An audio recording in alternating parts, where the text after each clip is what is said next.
Alors la schizophrénie, bon, c'est une maladie dont tout le monde a entendu parler, qui touche en fait un nombre absolument considérable de personnes en France et dans le monde. Je crois que c'est 600 000 en France et c'est, je crois, 1% de la population mondiale.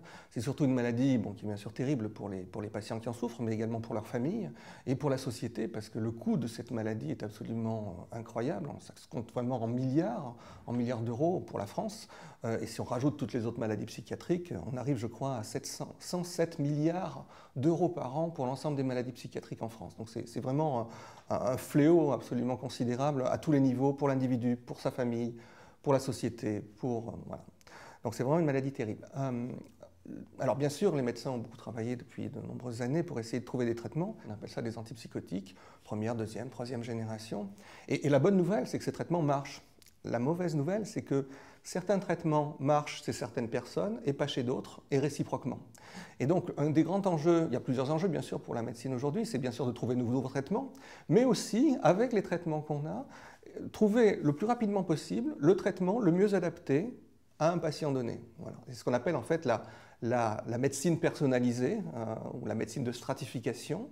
Et donc les recherches que nous menons avec Marion Leboyer, avec des mathématiciens, c'est vraiment ça, c'est essayer sur des patients qui ont été diagnostiqués avec des épisodes de psychose ou des schizophrènes, mais également des personnes avec des syndromes bipolaires, c'est d'essayer de les stratifier de manière à pouvoir établir des sous-groupes homogènes en espérant que certains sous-groupes ils répondent à 90-95% à un traitement, alors que si on regarde l'ensemble des patients avant stratification, le pourcentage de réponse sera peut-être de 10 à 15%.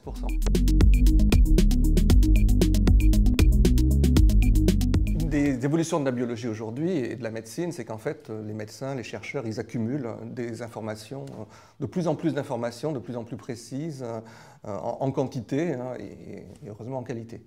Le problème, c'est qu'en fait, il y a tellement d'informations maintenant que l'esprit humain ne peut pas vraiment les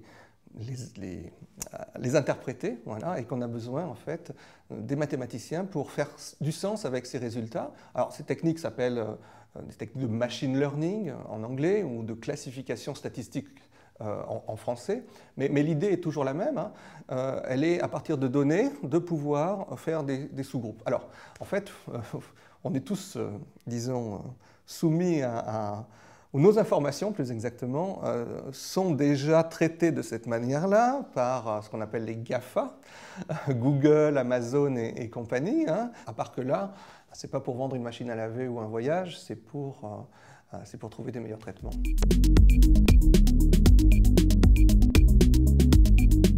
Aujourd'hui, on a des résultats qui sont très clairs, je crois, et qui ont surtout été validés sur des cohortes indépendantes. Ce n'est pas simplement une observation, mais c'est des observations répétées sur plusieurs cohortes, où on identifie, allez, je dirais schématiquement, 4 groupes de patients en fonction du type de symptômes qu'ils ont.